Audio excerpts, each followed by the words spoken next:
Hi everyone, M square के इस YouTube channel में मैं हरीश बिष्ट आप सभी का वेलकम करता हूं। क्लास 10th पाठ 8 प्रश्नावली 8.1 त्रिकोणमिति का परिचय। प्रश्नावली 8.1 के लगभग 6 क्वेश्चन मैं प्रीवियस वीडियो में करा चुका हूं। ठीक है, इस वीडियो को देखने से पहले मैं आपसे ये सजेस्ट करूंगा कि आप उस वीडियो को पहले देख लीजिए। ठीक है, उसका लिंक मैं इसी वीडियो के डिस्क्रिप्शन में दे दूंगा। ठीक है, यदि cot थीटा इक्वल्स टू 7/8 तो first 1 plus sine theta into 1 minus sine theta over 1 plus cos theta into 1 minus cos theta की वैल्यू फाइंड करिए। सेकंड cot स्क्वायर थीटा का मान ज्ञात कीजिए। ठीक है, हमें पता है अगर मान लो ये एक ट्रायंगल है, ये थीटा है। ठीक है, और ये 90 डिग्री एंगल, इस 90 डिग्री के एंगल के सामने की जो भुजा होती है वो कर्ण कहलाती है। ठीक है, इस थीटा के लिए इसके सामने की भुजा लंब होगी। ठीक है, और इसी थीटा की संलग्न भुजा ये आधार कहलाती है। ठीक है, ठीक है, अगर मैं ए बी सी ट्रायंगल की बात करूं, इसमें बी सी लंब है, ए बी आधार है और ए सी कर्ण है। ठीक है, इस थीटा के अकॉर्डिंग अगर मैं एंगल सी की बात करूं ना, एंगल सी के लिए ये लंब होगा और एंगल सी के संलग्न की भुजा ये है, तो ये एंगल सी के लिए आधार होगा। इतनी सी बात मैं पहले बता चुका हूं। ठीक है, हमें पता है त्रिकोणमिति अनुपात इस थीटा के लिए, एंगल थीटा के लिए त्रिकोणमितीय अनुपात क्या होते हैं? साइन थीटा लंब बट्टे कर्ण, कॉस थीटा आधार बट्टे कर्ण और टेन थीटा लंब बट्टे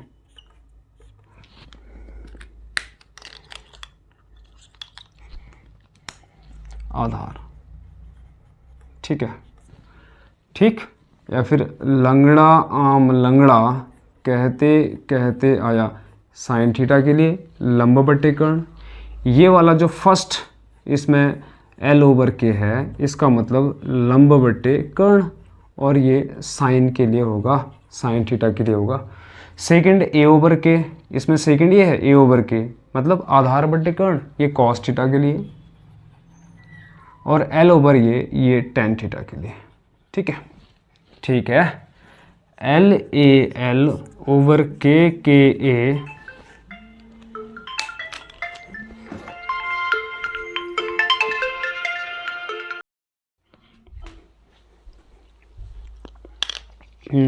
LAL over KA sine theta L over K, cos theta A over K, tan theta L over A। ठीक है, और हमें पता है कि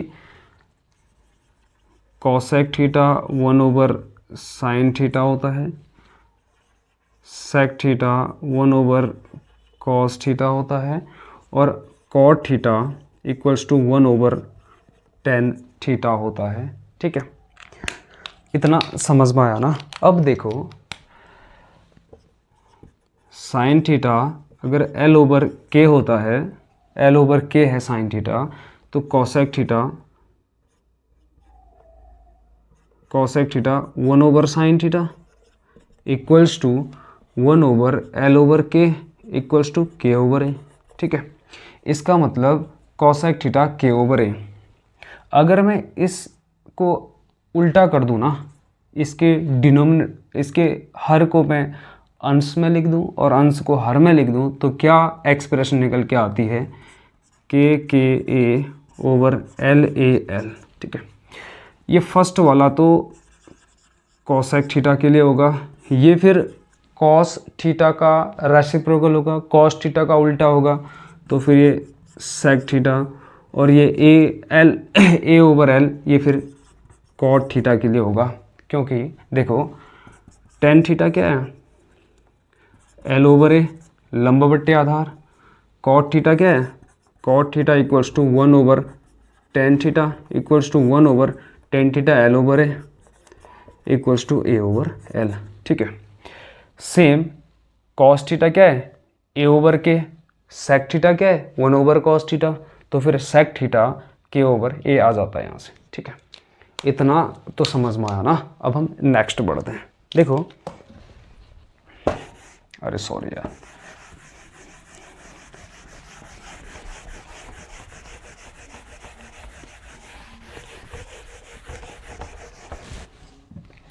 हाँ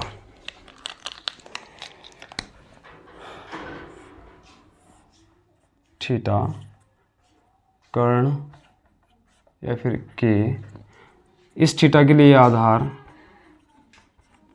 या फिर ए, ठीक है, और ये लंब या मैं इसको एल से डिनोट कर सकता हूँ। ठीक, हमें पता है कॉट थीटा इक्वल्स टू आधार ओवर लंब, क्योंकि टेन थीटा लंब बटे आधार था और cot theta 1 over tan theta होता है, तो फिर ये ए ओवर एल आ जाता है। तो यहाँ से cot theta equals to A over l आधार बट्टे लंब, मैं इसको आधार बट्टे लंब लिख रहा हूँ। ठीक है, अब देखो आधार बट्टे लंब है और इसकी न्यूमेरिकल वैल्यू हमारे पास है 7 ओवर 8, क्योंकि cot theta equals to 7 over 8 आया है। ठीक है, यहाँ से आधार कितना हो गया अपना, आधार 7 और लंब बराबर 8। ठीक है, आधार कितना निकल के आया 7 और लंब कितना निकल के आया 8। ठीक है, ये एक समकोण त्रिभुज है और समकोण त्रिभुज में पाइथागोरस थ्योरम लगाने पर पाइथागोरस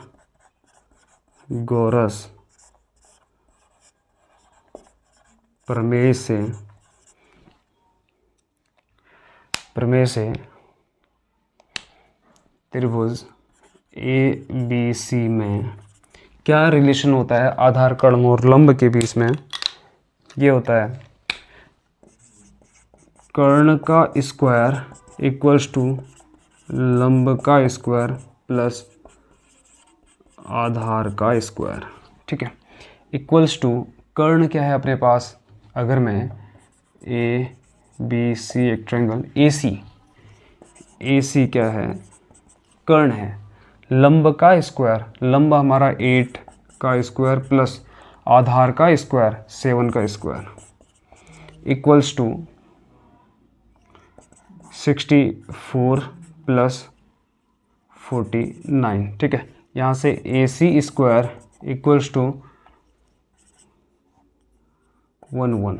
ठीक है, 9 4 13 की 3 हंस लागू 1 6 4 10 और 1 11, तो यहाँ से ए सी निकल के आता है A C equals to square root of 113। ठीक है, हमारे पास कर्ण निकल के आता है स्क्वायर रूट ऑफ 113। ठीक है, इतना समझ में आ गया ना। अब हमें क्या पूछ रहा है, 1 plus sine theta 1 minus sine theta 1 plus cos theta 1 minus sine theta. यहाँ से साइन थीटा क्या होता है, लंब बटे कर्ण। ठीक है, तो साइन थीटा इक्वल्स टू लंब क्या है अपने पास 8, लंब हमारे पास 8 है ना, तो 8 ओवर कर्ण क्या है स्क्वायर रूट ऑफ 113। ठीक है, साइन थीटा इतना निकल के आया। ठीक, और कॉस थीटा इक्वल्स टू आधार बट्टे कर्ण, हमारे पास आधार क्या है 7 और कर्ण क्या है अपने पास 113 स्क्वायर रूट ऑफ 113। ठीक है, इतना समझ में आया ना।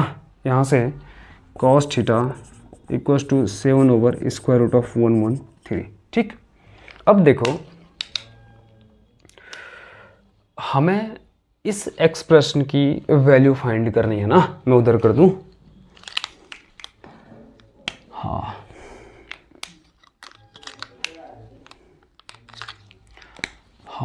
First 1 plus sine theta 1 minus sine theta divided by 1 plus cos theta 1 minus cos theta. ठीक है, हमें इस एक्सप्रेशन की वैल्यू फाइंड करनी है। यहाँ पर वैल्यू रख दो, अब साइन थीटा की जगह पे साइन थीटा की वैल्यू रख दो और कॉस थीटा की जगह पे cos theta. 1 plus sine theta कितना है 8 ओवर स्क्वायर रूट ऑफ 113। ठीक है, 1 minus 8 over square root of 113 divided by 1 plus cos theta कितना है 7 ओवर स्क्वायर रूट ऑफ 113। ठीक है, और 1 minus 7 over square root of 113। इतना तो समझ में आया ना। अब देखो, हाँ, ए plus b a minus B, ये होता है ए स्क्वायर माइनस बी स्क्वायर। आप लॉ ऑफ एक्सपोनेंट देख सकते हैं, उसमें हमने ये बताया था कि अगर ए plus b a minus B हो तो ये ए स्क्वायर माइनस बी स्क्वायर होता है। ठीक है, एक आइडेंटिटी है और उसी आइडेंटिटी का मैं यूज़ कर रहा हूँ। किस आइडेंटिटी का?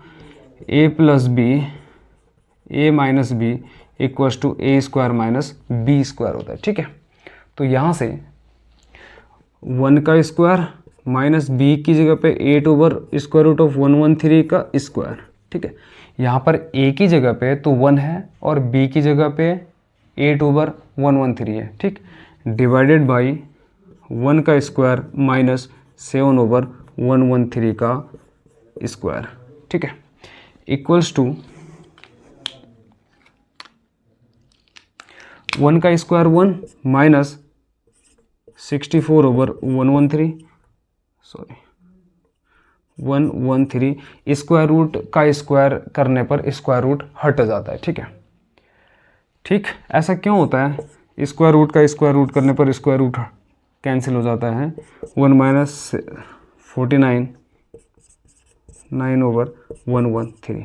ठीक, ठीक है, ऐसा क्यों होता है? स्क्वायर रूट का स्क्वायर करने पर फिर ये स्क्वायर रूट क्यों हट जाता है? ये इसलिए होता है, एक्सपोनेंट में हमने सीखा था अगर ए स्क्वायर का होल स्क्वायर हो तो ये दोनों मल्टीप्लाई हो जाते हैं, तो ए 2 इंटू 2 हो जाता है। ठीक है, अब देखो हमारे पास अगर स्क्वायर रूट हो 113 का स्क्वायर रूट, 113 का स्क्वायर रूट कहने का मतलब है 113 की पावर 1/2, इसकी पावर 2, तो ये हो जाता है 113 की पावर 2/2, क्योंकि ये दोनों मल्टीप्लाई हो जाते हैं ना, 1/2 इंटू 2, तो फिर ये 1 हो जाता है, तो फिर ये 113 निकल के आता है। ठीक है, हाँ, अब देखो यहाँ पे ना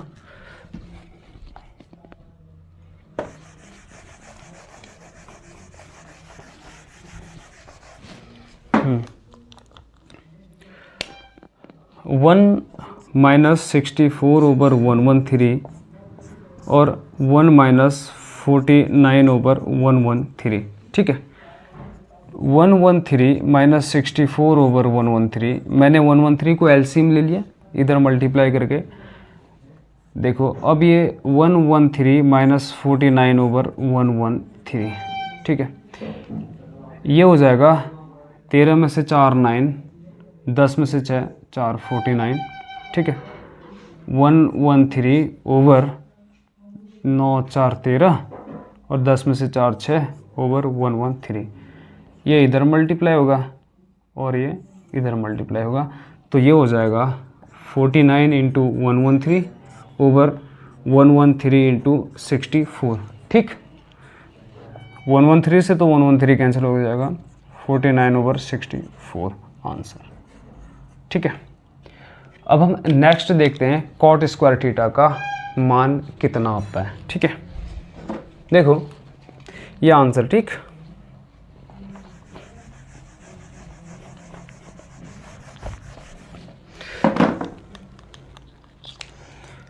हाँ, हमें पता है जब मैं ट्रिग्नोमेट्रिक का एक इंट्रोडक्शन वीडियो बना रहा था उसमें मैंने आपको बताया था अगर कॉट थीटा का होल स्क्वायर हो तो इसको कॉट स्क्वायर थीटा लिखा जाता है। ये इस थीटा का स्क्वायर नहीं होता, ऐसा नहीं होता है। अगर कॉट थीटा इक्वल्स टू देखो ये जो कॉट थीटा है ना, ये कॉट इंटू थीटा नहीं है, ये एंगल थीटा का कॉट है। ये ट्रिग्नोमेट्रिक रेशियो होते हैं, ये किसी एंगल के लिए डिफाइन होते हैं, परिभाषित होते हैं। कहने का मतलब ये है, अगर इस एंगल के त्रिकोणमितिक अनुपात परिभाषित होते हैं पहले से ही। इस एंगल थीटा का कॉट है, ये एंगल थीटा के साथ मल्टीप्लाई में नहीं है। अगर मैं इसको ये लिख रहा हूँ तो फिर कॉट स्क्वायर थीटा को मैं कॉट थीटा का होल स्क्वायर भी तो लिख सकता हूँ। ठीक है, यहाँ से हमें पता है कॉट थीटा कितना है, कॉट थीटा इक्वल्स टू 7/8। ठीक है, तो फिर कॉट थीटा का स्क्वायर कितना होगा, 7/8 का whole square equals to 49/64 answer. और यहाँ से ये भी कंक्लूजन निकल रहा है ना, ये जो 49/64 है ना, इसकी वैल्यू भी 49/64 आई थी ना, यहाँ पर लिखा नहीं है ना। इसकी वैल्यू भी, अगर मैंने इससे पहले मैंने इस एक्सप्रेशन को सॉल्व करा था ना, इसकी वैल्यू भी 49/64 आई थी, तो इसकी भी वैल्यू यहाँ पर 49/64 आ रही है। किसकी, cot theta, cot square theta की। ठीक है, ये सेकंड वाला भी मैंने सॉल्व कर दिया। अब हम नेक्स्ट क्वेश्चन की तरफ को बढ़ते हैं। हमारा नेक्स्ट क्वेश्चन है, यदि 3 cot A इक्वल्स टू 4 तो जांच कीजिए कि 1 - tan square A divided by 1 + tan square A equal to cos square A minus sine square A है या नहीं। ठीक है, सॉल्यूशन, हल। देखो मैं एक यहाँ पर ट्रायंगल ड्रॉ कर रहा हूँ, ABC। ठीक है, ये अपना एंगल A है और ये 90 डिग्री का एंगल, 90 डिग्री के एंगल के सामने की भुजा कर्ण कहलाती है। ठीक है, मैं यहाँ पर एंगल A की बात कर रहा हूँ, तो फिर एंगल A के लिए उसके संलग्न भुजा ये वाली आधार कहलाती है। आधार को मैं A से भी डिनोट कर सकता हूँ। इस एंगल A के सामने की भुजा एंगल A के लिए लंब कहलाती है। ठीक है, या फिर L। ठीक, अब देखो हमारे पास 3 cot A इक्वल्स टू 4 है, इसका मतलब 3 × cot A इक्वल्स टू 4। यहाँ पर ये मल्टीप्लाई में है, इधर जाएगा तो डिवाइड में आएगा, तो फिर cot A इक्वल्स टू 4/3। ठीक है, cot A होता क्या है, एंगल A का cot, ये एंगल A का cot है, त्रिकोणमितीय अनुपात है, और एंगल A का cot होता क्या है, इक्वल्स टू आधार ओवर लंब। एंगल A के लिए जो cot होता है वो आधार बट्टे लंब होता है। आधार कितना है, अच्छा इसकी न्यूमेरिक वैल्यू हमें गिवन है 4/3, तो यहाँ से मैं लिख सकता हूँ आधार, क्योंकि ये आधार ओवर लंब है ना, इसका मतलब आधार 4 है, लंब 3 है, तो आधार इक्वल्स टू 4 और लंब इक्वल टू 3। ठीक है, इतना समझ में आया ना। अब देखो हमें 3/4, अब इसमें हमें कर्ण की वैल्यू भी फाइंड करनी होगी। ठीक है, सारे के सारे त्रिकोणमितीय अनुपात निकालने के लिए मुझे कर्ण की वैल्यू भी फाइंड करनी पड़ेगी। तो इस ट्रायंगल ABC में, त्रिभुज ABC में पाइथागोरस प्रमेय से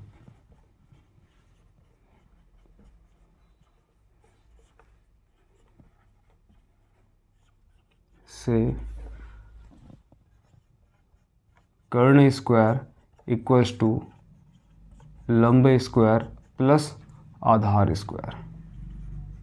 ठीक है, ठीक है। अब देखो कर्ण स्क्वायर, अपने पास कर्ण क्या है, AC, लंब का स्क्वायर, लंब अपने पास इस एंगल के लिए, एंगल A के लिए हमने कॉट डिफाइन करा था ना, कॉट A इक्वल्स टू आधार बटे लंब होता है। इसका मतलब ये तो आधार है और ये लंब है। आधार इसका मतलब ये 4 है और लंब इक्वल्स टू हमारे पास 3 है। ठीक है, A C square equal to लंब स्क्वायर, लंब 3 का स्क्वायर 9 प्लस आधार स्क्वायर 4 का स्क्वायर 16 इक्वल्स टू 25। तो A C equals to square root of 25 equals to 5। तो यहाँ से हमारे पास ए सी निकल के आया इक्वल्स टू 5। ठीक है, इतना समझ में आ गया ना। ए सी है क्या, कर्ण है, तो इसका मतलब कर्ण इक्वल्स टू 5। ठीक, अब हमारे पास कर्ण भी है, लंब भी है, आधार भी है, तो एंगल ए या फिर एंगल सी के लिए हम सारे के सारे त्रिकोणमितीय अनुपात निकाल सकते हैं। हमें इस एक्सप्रेशन को चेक करना है कि ये लेफ्ट साइड वाला राइट साइड के इक्वल है या नहीं है। ठीक है, LHS से लेफ्ट हैंड साइड से है क्या 1 माइनस tan square A over 1 plus ten square ए। अभी मैंने आपको ये बताया था कि टेन स्क्वायर ए को मैं टेन ए का होल स्क्वायर लिख सकता हूँ। ठीक है, टेन स्क्वायर ए को मैं टेन ए का होल स्क्वायर लिख सकता हूँ। टेन ए होता क्या है, लंब बट्टे आधार। इस ट्रायंगल में लंब क्या है 3 और आधार क्या है 4। तो यहाँ से टेन ए इक्वल्स टू 3/4। अगर टेन ए 3/4 है तो फिर tan square A equals to tan A का होल स्क्वायर। ठीक है, टेन ए का whole square equals to tan A क्या है 3/4 का होल स्क्वायर इक्वल्स टू 9/16। ठीक है, तो यहाँ से tan square A equals to 9/16। ठीक है, इसमें रखने पर 1 माइनस tan square A 9/16 over 1 plus 9/16। ठीक है, तो ये हो जाएगा एलसीएम लेने पर 16 को 16 माइनस 9/16, यहाँ भी 16 को एलसीएम लो तो फिर ये 16 प्लस 9/16। ठीक है, ये 7/16 ओवर 25/16 मल्टीप्लाई हो जाएगा। तो फिर ये 7 इंटू 16 ओवर 16 इंटू 25, यहाँ से ये कैंसिल हो जाएगा और ये 7/25 निकल के आएगा। तो यहाँ से देखो LHS निकल के आया 7/25। ठीक है, अब मैं RHS को देखता हूँ कि RHS क्या निकल के आता है। ठीक है,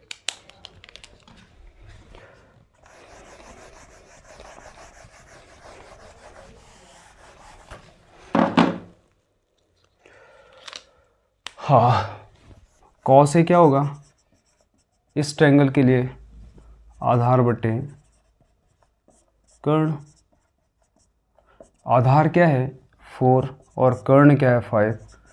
तो फिर कॉस स्क्वायर ए तो कॉस ए का स्क्वायर होता है और ये 4/5 का होल स्क्वायर इक्वल टू 16/25। ठीक है, 16/25 cos square A.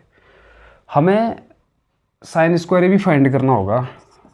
Sign A equals to लंब बट्टे आधार होता है, सॉरी लंब बट्टे कर्ण होता है। लंब क्या है हमारे पास 3 और कर्ण क्या है हमारे पास 5, तो ये 3/5। और हमें पता है sine square A equals to sine A का होल स्क्वायर होता है। ये जो साइन स्क्वायर ए है ना, इसी का संक्षिप्त रूप है। तो फिर ये 3/5 का होल स्क्वायर इक्वल्स टू 9/25। ठीक है, यहाँ से साइन स्क्वायर ए 9/25, कॉस स्क्वायर ए 16/25 निकल के आया। अब देखो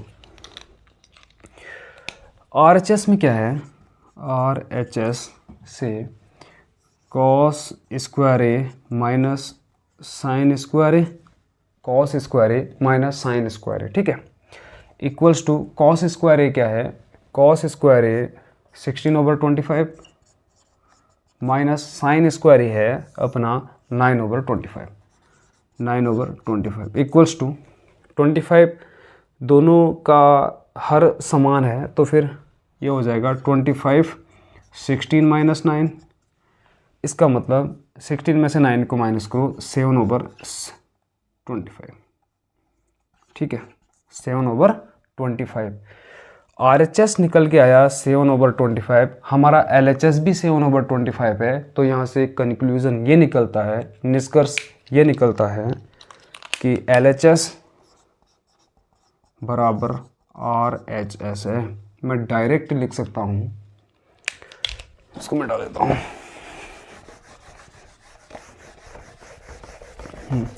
तो मैं यहाँ से लिख सकता हूँ 1 minus tan square A over 1 plus tan square A equals to cos square A minus sine square A है।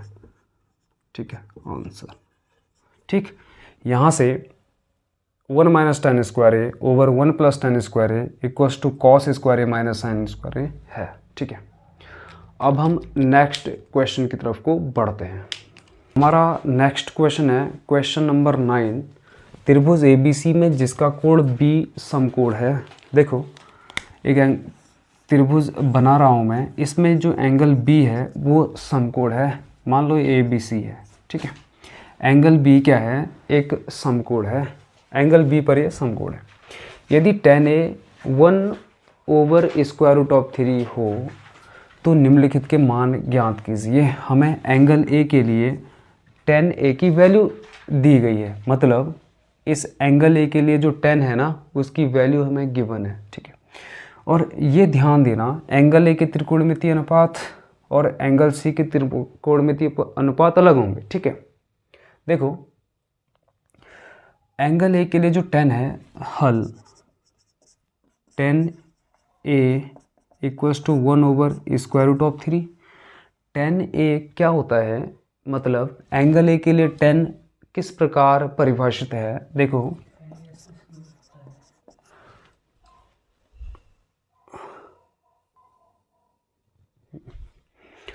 हाँ, एंगल A के लिए tan किस प्रकार परिभाषित है? लंब बटे आधार। एंगल A का जो tan होगा वो लंब बटे आधार होगा। लंब कौन सा? एंगल A के लिए जो लंब होगा, एंगल A के लिए लंब कौन सा होगा? उसके सामने की भुजा। एंगल A के संलग्न जो भुजा होती है वो एंगल A के लिए आधार कहलाएगी। सिमिलरली सेम एंगल C के सामने की भुजा एंगल C के लिए लंब होगी और एंगल C के संलग्न भुजा एंगल C के लिए आधार होगी। ठीक है, इन दोनों के लिए आधार और लंब अलग अलग होंगे, लेकिन कर्ण दोनों के लिए सेम होगा, क्योंकि कर्ण एंगल 90 डिग्री के सामने की भुजा होती है। ये तो दोनों के लिए सेम होगा ना। अब देखो, tan A इक्वल्स टू लंब बट्टे आधार। लंब बट्टे आधार मतलब ये 1/√3 हमें गिवन है।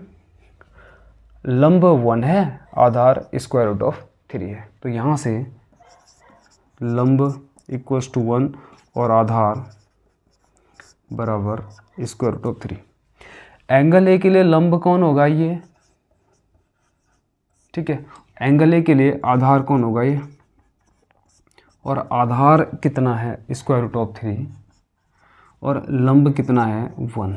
ठीक है, तो इस ABC में आधार हमारे पास √3 है और लंब हमारे पास 1 है। अब हम कर्ण फाइंड करते हैं, क्योंकि हमें त्रिकोणमितीय अनुपात पता करने के लिए ये तीनों भुजाएं पता होनी चाहिए। तो यहाँ से पाइथागोरस थ्योरम अप्लाई करने पर पाइथागोरस प्रमेय से, पाइथागोरस प्रमेय क्या कहती है? कर्ण पर बना स्क्वायर इक्वल्स टू लंब पर बना स्क्वायर प्लस आधार पर बना स्क्वायर होता है।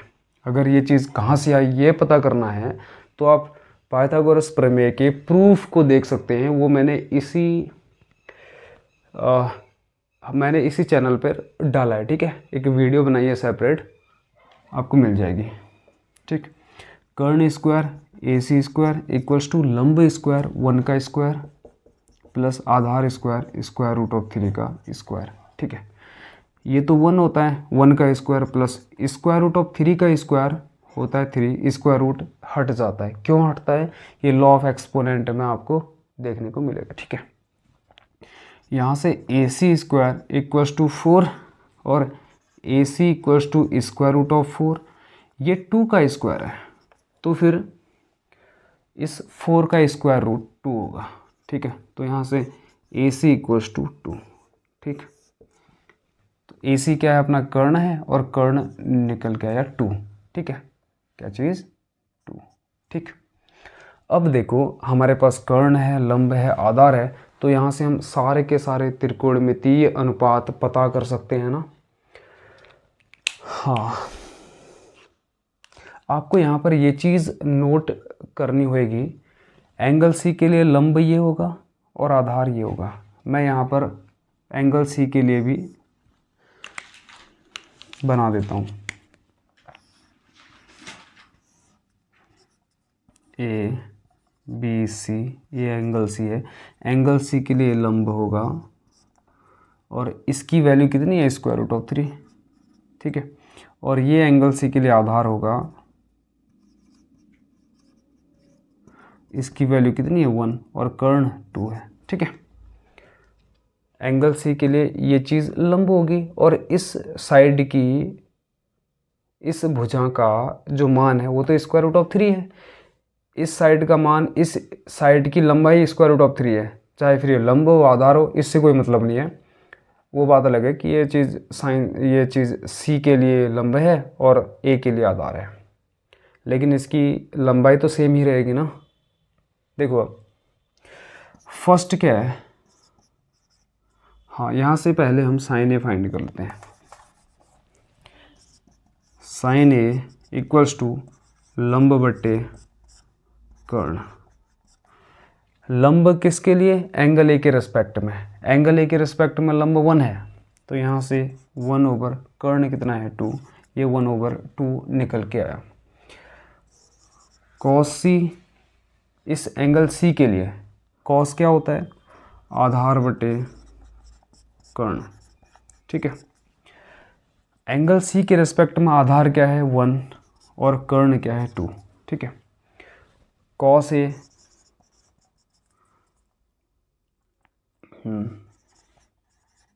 आधार बटे कर्ण, एंगल ए के रेस्पेक्ट में आधार क्या है स्क्वायर रूट ऑफ 3 और कर्ण क्या है 2, ठीक है। और sine C equals to, sine C क्या होएगा, लंब बटे कर्ण। इस सी के रेस्पेक्ट में, इस एंगल सी के रेस्पेक्ट में लंब क्या होगा अपना स्क्वायर रूट ऑफ 3 और कर्ण क्या होगा 2, ठीक है। तो यहाँ से रख दो इसमें,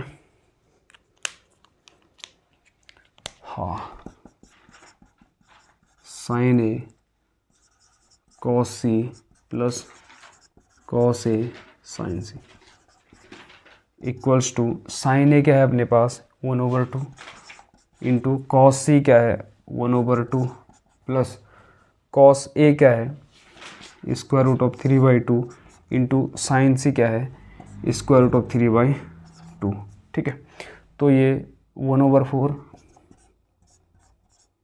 प्लस स्क्वायर रूट और स्क्वायर रूट दोनों को मल्टीप्लाई करूँगा तो इनकी एक्सपोनेंट ऐड हो जाती हैं, इनकी एक्सपोनेंट ऐड हो जाएंगे, तो फिर ये स्क्वायर रूट ऑफ 3 से स्क्वायर रूट ऑफ 3 को मैं मल्टीप्लाई करूँगा तो 3 आएगा। कैसे, 3 की पावर 1/2 इंटू 3 की power 1/2 equals to 3 1/2 plus 1/2 equals to 3 की पावर 2/2 इक्वल्स टू 3, ठीक है।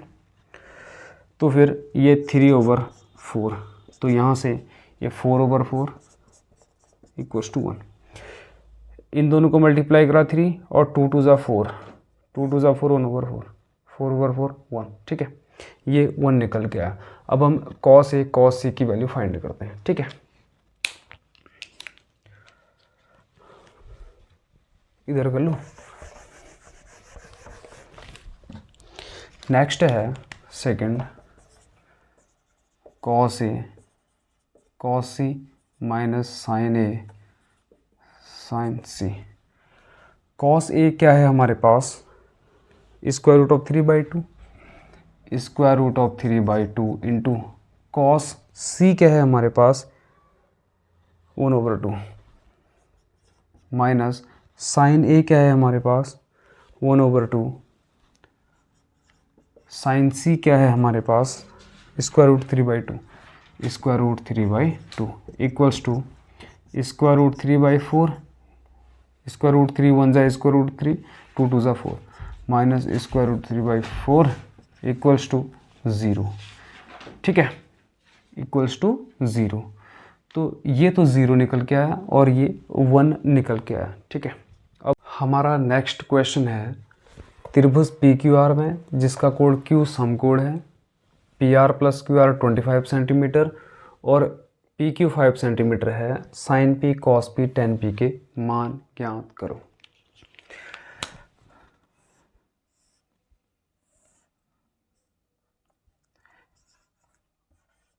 पी आर हमारा क्यू पर ये राइट एंगल ट्रायंगल है, क्यू पर ये समकोण त्रिभुज है।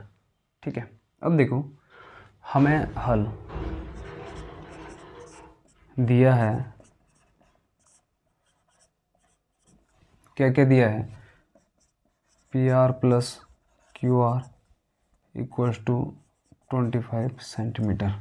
मान लो मैं इस क्यू आर को x मान रहा हूँ, तो P R plus x equal to 25 centimetre और P R equals to 25 minus x centimetre होगा।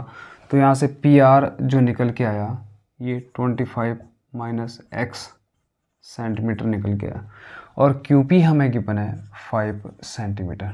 ठीक है, इस समकोण त्रिभुज में अगर मैं पाइथागोरस थ्योरम लगाऊं, पाइथागोरस प्रमेय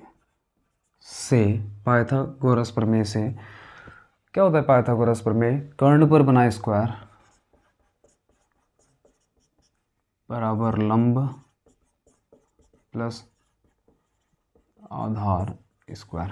ठीक है, हाँ कर्ण क्या है 25 माइनस एक्स स्क्वायर, लंब क्या है अपने पास इस p के रेस्पेक्ट में x है, एक्स स्क्वायर प्लस 5 स्क्वायर 25 पे लिख दो, चलो 5 पे लिख देते हैं 5 स्क्वायर। ठीक है, अब देखो a माइनस बी का स्क्वायर, a का स्क्वायर 625 प्लस b का square x square minus 2ab यानी कि 50x equals to x square plus 25। यहाँ से x कैंसिल करा क्योंकि इधर आएगा माइनस में 0 हो जाएगा। ये हाँ 50x इक्वल्स टू 625 माइनस 25। देखो मैंने 50x को तो इधर भेजा, 25 को इधर भेजा। ठीक है, यहाँ से ये 650x, तो यहाँ से x निकल के आया 600/50 इक्वल्स टू 12। x 12 निकल के आया, इसका मतलब ये 12 है, x 12 है और ये 25 माइनस x इक्वल्स टू 13 सेंटीमीटर। ठीक है, 25 माइनस 12 इक्वल टू 13। अब देखो एंगल P के रेस्पेक्ट में हमें sine P cos P tan P के मान ज्ञात करने हैं। First sine P equals to, हाँ साइन P इक्वल टू लंब बटे कर्ण। P के लिए जो लंब होगा और P के लिए जो कर्ण होगा, P के लिए लंब 12 है और कर्ण क्या है 12 सेंटीमीटर और कर्ण हमारा 13 सेंटीमीटर है। सेंटीमीटर से सेंटीमीटर कैंसिल और 12/13 आंसर। ठीक है, सेकंड है कॉस P आधार बटे कर्ण इक्वल्स टू, आधार क्या है 5 सेंटीमीटर और कर्ण क्या है 13 सेंटीमीटर इक्वल्स टू 5/13। ठीक है, थर्ड क्या है अपने पास 10p इक्वल्स टू लंब बटे आधार। लंब क्या है अपने पास 12 और आधार क्या है अपने पास 5 सेंटीमीटर, 12/5 आंसर। ठीक है, इतना समझ में आया ना, आप ऐसे इस क्वेश्चन को हैंडल कर सकते हैं। ठीक है, हमारा नेक्स्ट क्वेश्चन है बताइए निम्नलिखित कथन सत्य है या असत्य, कारण सहित उत्तर की पुष्टि कीजिए। हाँ, पहले तो ये बताना है कि ये कथन सही है या नहीं है। इस स्टेटमेंट जो गिवन है ये सही है या नहीं है। अगर सही है तो ठीक है, नहीं है तो फिर क्यों नहीं है। ठीक है, ये हमने इसकी पुष्टि भी करनी है। एक चीज़ याद रखना, समकोण त्रिभुज में ये 90 डिग्री होता है। अगर ये ए बी सी है, एक त्रिभुज है, ये 90 डिग्री का एंगल है और ये एंगल सी और एंगल ए दोनों न्यून कोण होते हैं। ठीक है, न्यून कोण क्या होते हैं? जिनका मान 90 डिग्री से कम होता है। ठीक है, यानी कि जो angle A and angle C है ये 90 डिग्री से कम के हैं। और हमें पता है ट्रायंगल में हमने ये सीखा था, बड़े कोण के सामने की भुजा बड़ी होती है और छोटे कोण के सामने की भुजा छोटी होती है। ये क्या है? कर्ण है। ठीक, एंगल ए के लिए आधार है और ये लंब है। ठीक है, अगर मैं यहाँ से कर्ण की बात करूँ, कर्ण 90 डिग्री के कोण के सामने की भुजा है। ठीक है, अगर मैं लंब की बात करूँ, लंब इस एंगल ए के सामने की भुजा है। ठीक है, इस न्यून कोण के सामने की भुजा है। तो बताइए कर्ण और लंब में से बड़ा कौन होगा? कर्ण होगा ना, क्योंकि कर्ण बड़े कोण के सामने की भुजा है, लंब छोटे कोण के सामने की भुजा है। तो यहाँ से मैं लिख सकता हूँ जो AC है वो लेस देन होगा BC के। सिमिलरली अगर मैं आधार की बात करूं, आधार इस एंगल C के सामने की भुजा है। ये एंगल C भी तो एक न्यून कोण है ना, तो ये भी तो कर्ण से छोटा होगा। AC नहीं, सॉरी, जो AC कर्ण है ये बड़ा होगा BC से और AC कर्ण बड़ा होगा AB से। ठीक है, तो यहाँ से ये कंक्लूजन निकला कि कर्ण इन दोनों से बड़ा होता है। ठीक है, इतना तो समझ में आ गया होगा ना। अब हम नेक्स्ट बढ़ते हैं। यहाँ पर ये AC कर्ण है, कर्ण BC से बड़ा होगा, सिंपल। अब देखो tan A का मान सदैव 1 से कम होता है। अगर मैं इस एंगल A के त्रिकोणमितीय अनुपात को परिभाषित करूँ ना, tan A क्या होता है? एंगल A के सामने की भुजा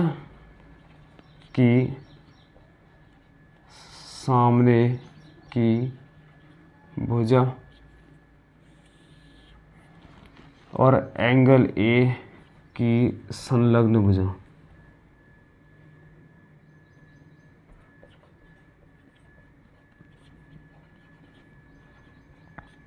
ठीक है, ये चीज़ तो क्लियर है कि कर्ण इन दोनों से बड़ा होगा, लेकिन ये चीज़ क्लियर नहीं है कि लंब आधार से बड़ा होगा या छोटा होगा। लंब आधार से बड़ा भी हो सकता है और लंब आधार से छोटा भी हो सकता है। ये दोनों न्यून कोण है ना। अब न्यून कोण तो 90 से नीचे के बहुत सारे न्यून कोण हैं। हो सकता है ये 45, ये भी 45 हो सकता है ये 30, ये 60 हो सकता है ये 60, ये 30 हो, है ना। तो यहाँ से ये चीज़ अनक्लियर है। ये हम नहीं कह सकते कि लंब बड़ा होगा या आधार बड़ा होगा। आधार भी बड़ा हो सकता है, लंब भी बड़ा हो सकता है। इधर देखो, एंगल ए के सामने की भुजा लंब और एंगल ए की संलग्न भुजा आधार। अगर आधार बड़ा होता लंब से तो मैं कह सकता आधार अगर लंब से बड़ा होता तो इसकी वैल्यू हमेशा 1 से कम आती। लेकिन ये चीज़ हम नहीं कह सकते कि आधार लंब से बड़ा ही होगा। ऐसा ज़रूरी नहीं है, आधार छोटा भी हो सकता है। इन केस अगर लंब बड़ा हो गया आधार से तो tan A equals to tan A जो होगा वो 1 से बड़ा होगा। अगर लंब आधार से बड़ा है, मान लो लंब 10 है, आधार 5 है तो 2। ठीक है, अगर लंब 6 है, आधार 5 है तो 1 पॉइंट समथिंग आएगा। ठीक है, तो ये तो 1 से बड़ा आ जा रहा है। ठीक, लेकिन हमें स्टेटमेंट में कह रहा है tan A का मान सदैव 1 से कम होता है, ऐसा नहीं है। ठीक है, तो ये दिया गया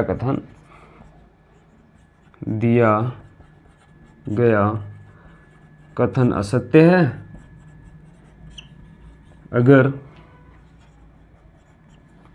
अगर लंब आधार से बड़ा होता है लंब आधार से बड़ा हो तो जो tan A है वो बड़ा होगा 1 से। ठीक है, तो ये दिया गया कथन क्या है, असत्य है। ठीक, अब हम नेक्स्ट स्टेटमेंट की तरफ को बढ़ते हैं। हमारा नेक्स्ट स्टेटमेंट है, अगला जो कथन है वो है कोण A के किसी मान के लिए sec A 12/5 हो सकता है। ठीक है, देखो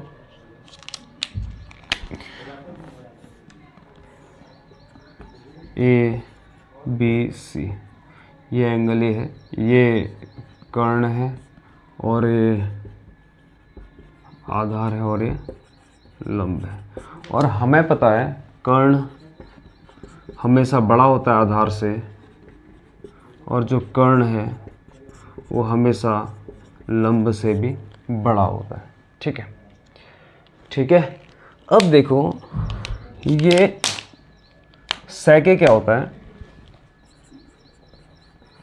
बराबर 1/cos A होगा, इक्वल्स टू 1/cos A। इस एंगल ए के लिए cos क्या होता है, आधार बट्टे आधार, मतलब एंगल ए की संलग्न भुजा ओवर एंगल ए नहीं कर्ण। ठीक है, एंगल ए की संलग्न भुजा डिवाइडेड बाय कर्ण, तो ये आ जाएगा कर्ण डिवाइडेड बाय एंगल ए की संलग्न भुजा। और हमें पता है ना ये कर्ण इस संलग्न भुजा से तो बड़ा होता है, तो यहां से हम जानते हैं कि कर्ण संलग्न भुजा से सदैव बड़ी होती है,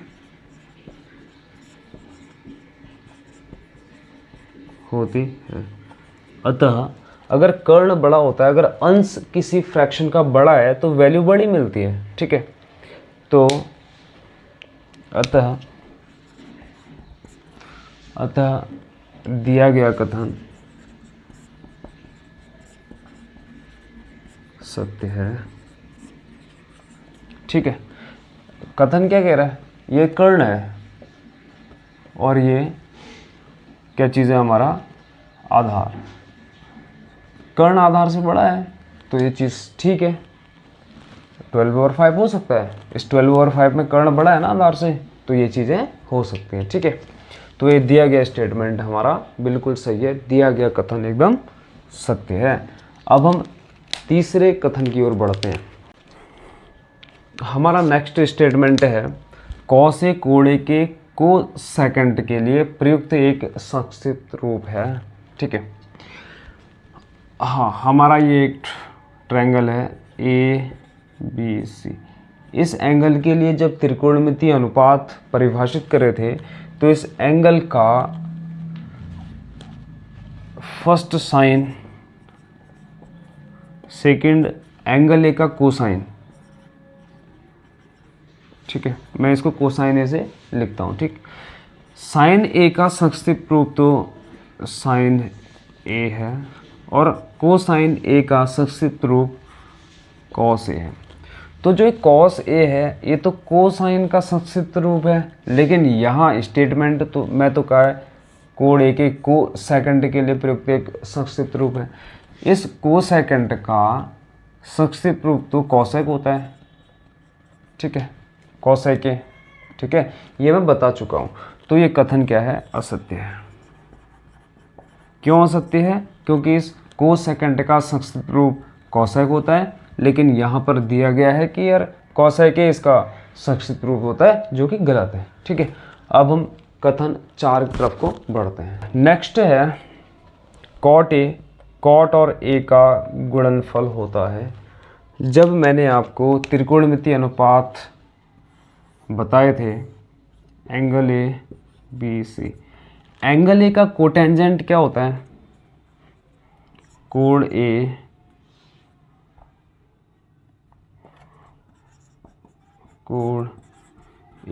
का जो कोटेंजेंट है कोण ए के कोटेंजेंट को संक्षिप्त रूप में कॉट ए कह देते हैं, ठीक है। मतलब इसका मतलब कॉट ए का मतलब होता है एंगल ए का कोटेंजेंट, ना कि कॉट इंटू ए। ये गुणनफल में नहीं है, ये दोनों प्रोडक्ट में नहीं है। इसका मतलब ये है एंगल ए का कोटेंजेंट, ठीक है। कोण ए का कोटेंजेंट, कोण ए का कोटेंजेंट, ये दोनों कॉट और ए का गुणनफल नहीं है, ये एंगल इस एंगल का कोटेंजेंट है, ठीक है। कॉट ए एंगल ए का कोटेंजेंट है और संक्षिप्त में इसको कॉट ए से डिनोट कर देते हैं, दिखा देते हैं, ठीक है। अब हम नेक्स्ट कथन की तरफ को बढ़ते हैं। हमारा अगला कथन है किसी भी कोण थीटा के लिए साइन थीटा 4/3, ठीक है। किसी भी एंगल थीटा के लिए साइन थीटा इक्वल्स टू 4/3 हो सकता है। अब हम देखते हैं क्या ये ठीक है, क्या ये कथन सही है। देखो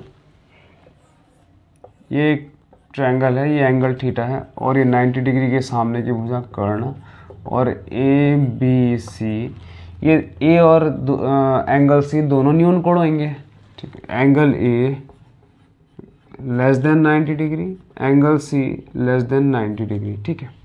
और हमें ये भी पता है बड़े कोण के सामने की भुजा बड़ी होती है और छोटे कोण के सामने की भुजा छोटी होती है। तो यहाँ से ए बी लेस देन ए सी और बी सी लेस देन ए सी। कहने का मतलब ये है कि लंब छोटा होगा कर्ण से और आधार भी छोटा होगा कर्ण से, ठीक है। कर्ण इस भुजा की लंबाई जितनी भी होगी ना, ये इन दोनों से बड़ी होगी, कहने का मतलब ये है। अगर मैं थीटा के लिए साइन थीटा को परिभाषित करूं, साइन थीटा क्या होता है, लंब बट्टे कर्ण।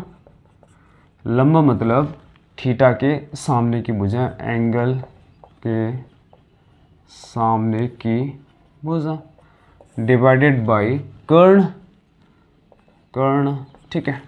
लेकिन हमें पता है कर्ण बड़ा होता है लंब से, हमेशा, हमेशा ही बड़ा होगा।